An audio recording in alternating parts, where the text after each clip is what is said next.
In the previous chapter, Zhuofan completely broke sect leader Xuan's spirit, forcing him to write a confession that destroyed his sect's reputation. Venerable Qi praised Kui Lang's growth, all thanks to Zhuofan's ruthless but clever tactics. The demon scheming sect had won, leaving the mystical heaven sect powerless.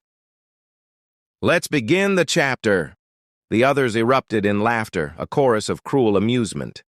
Only the girls, Han Qianying, Shui Rohua, and Chu Qingcheng, rolled their eyes and shook their heads, a silent, weary commentary on the depths of depravity to which these righteous demonic cultivators had sunk. They are all utterly evil, these demonic cultivators, and they have only become infinitely worse since Zhuofan arrived to lead them.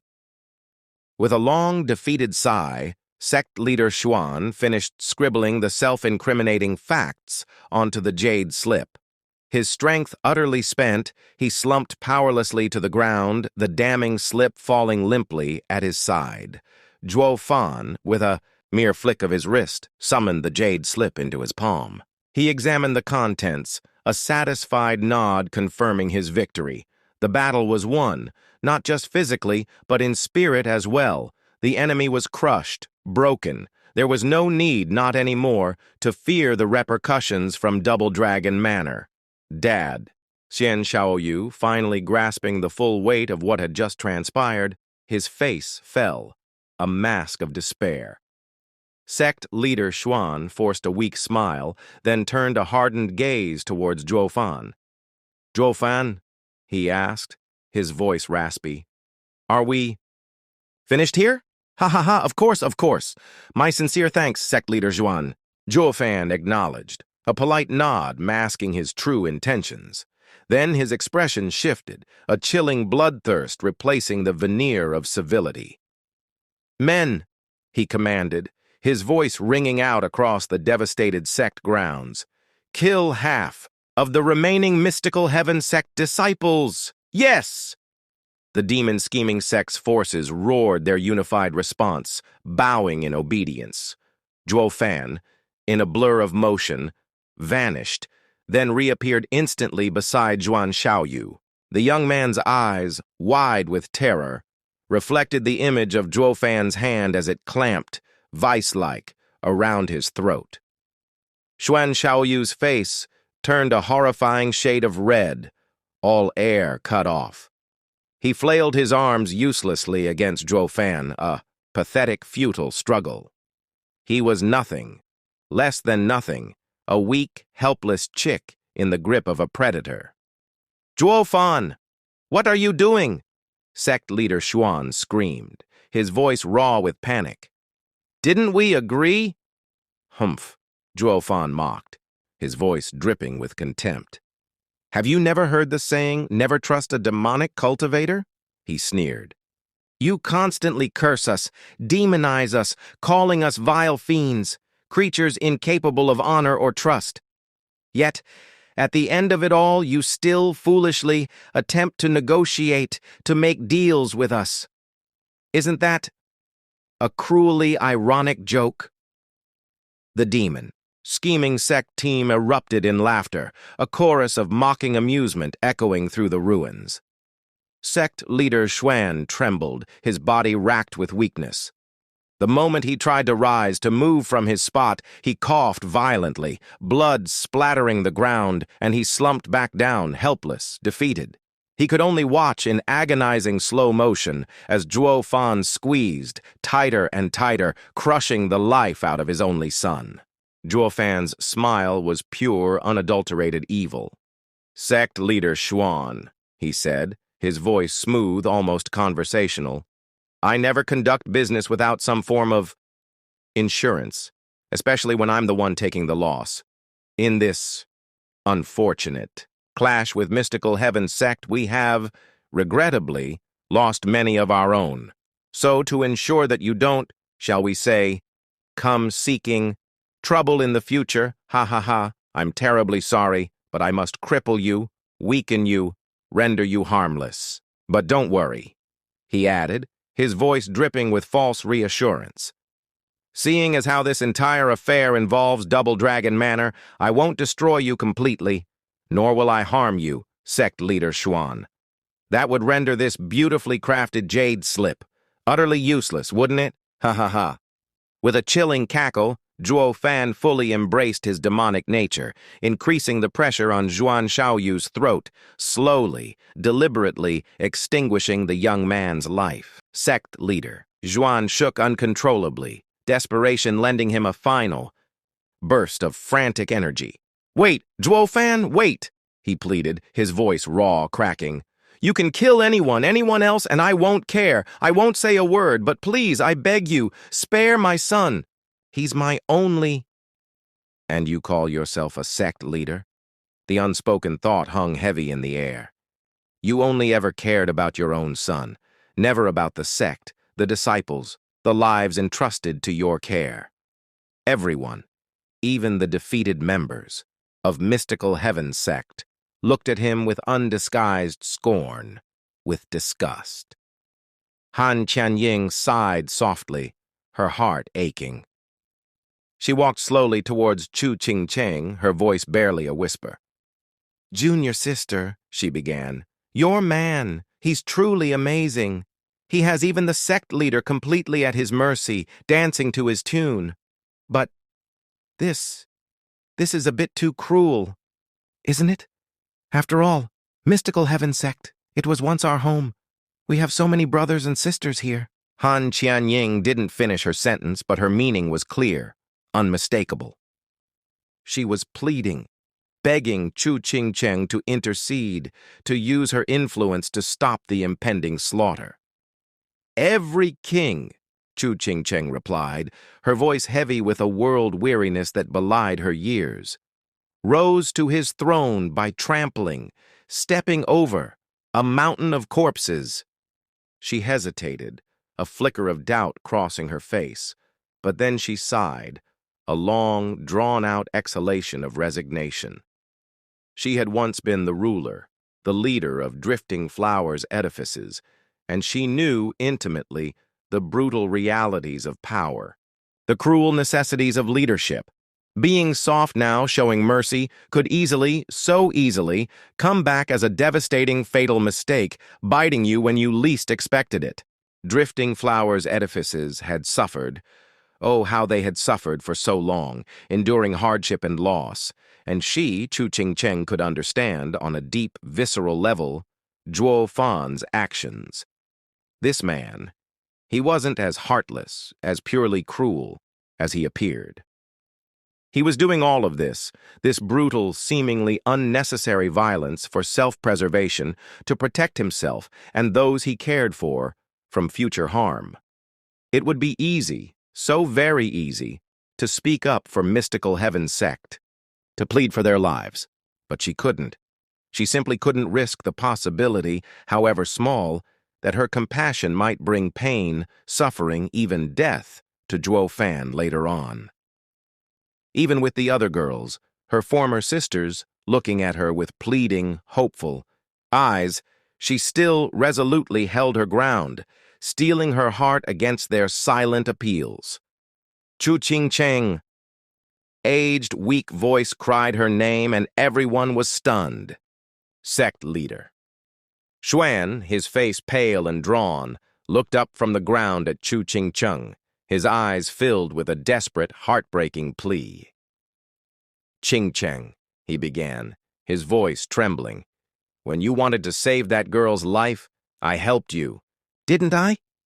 The condition, the price for that assistance, was for you to come to Mystical Heaven sect and to help, to save my son. That was our agreement, our sacred pact. Because of you. Because of that promise, Zhuo Fan came here, and he has utterly ruined my sect, destroyed everything I held dear. I'm not asking you, not anymore, to fulfill your end of the bargain. But at least, please, I implore you, spare my son's life. Let him live. What? Qingcheng knew? She knew everything all along? Shui Ruohua stared at her in shock, in utter disbelief. You mean you were prepared willingly to give yourself up? Yes, sect leader Xuan confirmed. his voice rising in a desperate, almost hysterical pitch. She knew everything, everything unlike you.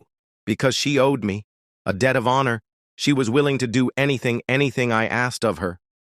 He paused, drawing a ragged breath, then continued, his voice softening, filled with a strange mixture of bitterness and resignation. A small favor, yet she repaid it with endless gratitude. Because you met him again, this Zhuo Fan, you chose freely to break your promise. I didn't mind. I understood. You wanted to see him again afterward, and you made another promise, a new agreement, which I foolishly agreed to. But now I see with crushing certainty that this last agreement, like the others, will not be fulfilled. So, I release you. I give you back your freedom, completely, unconditionally. And all I ask, all I hope for, is that you can somehow stay Zhuo Fan's hand and let... Sect leader Xuan didn't finish his plea.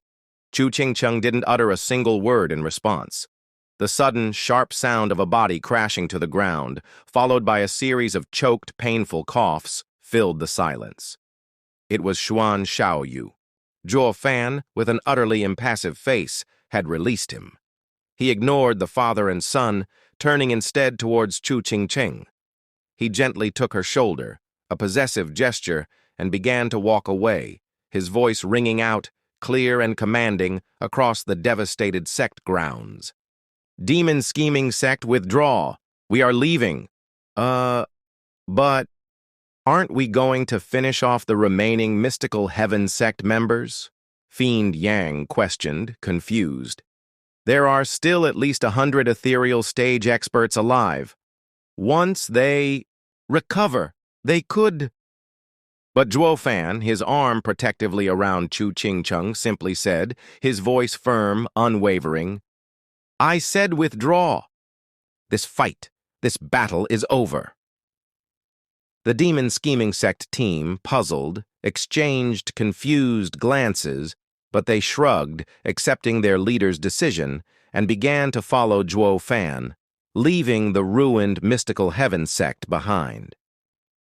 Master, Han Qianying said, her voice soft, filled with a mixture of sadness and resignation. Please, take care of yourself. I'm going with Kui Lang. She took Shui Ruohua and Danner by the hand, and with those last heartfelt words to sect leader Xuan, she departed, following the retreating demon scheming sect. Sect leader Xuan trembled, his face dark, etched with a mixture of grief, anger, and a simmering, burning desire for revenge. Only Xuan Xiaoyu, still coughing, choking on the ground, looked at Zhuo Fan's retreating back, his eyes filled with a venomous hatred. Father, he rasped, his voice weak but filled with venom. We must take Shut your mouth, sect leader Xuan hissed, his hand clamping down hard over his son's mouth, silencing him. He looked anxiously at Zhuo Fan, fear flickering in his eyes. Seeing that Zhuo Fan showed no reaction, no sign of having heard, he slowly relaxed, then turned his gaze back to his son, his voice low and furious. Are you trying to get us all killed? Are you suicidal? He didn't kill us all. He spared our lives only because of Chu Qingcheng. You fool! Junior sister Qingcheng! Xuan Xiaoyu frowned, his teeth gnashing in renewed fury. I won't let that vile spawn take her. One day I swear I will get her back. She will be mine, sect leader. Xuan stared at his son for a long, silent moment. Then slowly, deliberately, he nodded. His gaze hardened, turning to steel, and a dark, chilling thought took root in his mind. Don't worry, Xiaoyu, my son. That day will come. I promise you. You still need her, don't you? For your illness. Meanwhile, Zhuo Fan and Chu Qingcheng walked, hand in hand, away from the ruins of mystical heaven sect, leaving the carnage, and the shattered remnants of their former lives behind. A faint smile played on their lips, and they seemed to exist in their own little world, oblivious to everything else, as a group of uninvited, unwelcome third wheels approached, intruding. Upon their shared moment of peace, Chu Ching-cheng, a flicker of worry crossing her face, asked, her voice soft, hesitant, "Is it truly all right to just let them go? Like that? Won't they, perhaps, try to harm you later? Seek revenge?" "Yeah," Steward Zhuo, Fiend Yang chimed in, eager to voice his own concerns. "I really think it's safest to finish them off completely. Just like you said, the central area is planning an attack, and Double Dragon Manor won't—" "You're wrong." Zhuo Fan interrupted him, a mocking tone in his voice. "Did you actually believe my bluff back then? That entire story about the central area's impending attack? It's just a rumor, nothing more. Who knows if it's even true? I only used it, fabricated it to scare him, to weaken his resolve. If the central area remains quiet, peaceful, then Double Dragon Manor won't simply ignore this matter. That's why we mustn't, completely disregard Double Dragon Manor's rules. Doing so would only create more trouble, more problems for us in the future." Fiend Yang nodded slowly, absorbing the information, understanding the strategic reasoning. Then Zhuo Fan spoke again, his voice heavier, filled with a deeper, more personal emotion. "Ching-cheng," he said, turning to face her. "Mystical heaven, sect, they did show you kindness, a favor back then. I will help you. No, I will take that burden, that debt of gratitude, upon myself, since what happened to Ninger, it was your problem," Chu Ching-cheng interrupted him, her voice firm, unwavering. "Is my problem." Zhuo Fan nodded, a genuine smile, a smile of love and gratitude lighting up his face. "Yes," he agreed, his voice soft, filled with emotion. "And your problems are mine. Since this debt binds you, ties you to mystical heaven sect, I will help you break those chains, sever those ties, and I will do it in a way that doesn't affect your heart, your conscience." "But then you—" Chu Ching-cheng began, concern clouding her eyes. "I'm a demonic cultivator," Zhuo Fan said, a hint of self-deprecating humor in his voice. "Carrying all that hatred, all that darkness. It's nothing to me. It's what I am." He smiled at her again, a loving, reassuring smile, and looked deep into her eyes, his gaze filled with unwavering conviction. "With me by your side, Ching-cheng, no one, absolutely no one, will ever force you to do anything against your will again. I promise you that." Chu Ching-cheng stared at him, her eyes shining with unshed tears. Then she nodded slowly, a silent affirmation of her trust, her love, her complete faith in him. She rested her head gently on his shoulder, her heart finally, blessedly, at peace. In that moment, she felt as if she were back in that small, shabby house in Drifting Flowers City, with only the two of them together, safe and secure, surrounded by a love that transcended all the darkness, all the violence, all the pain of the world outside.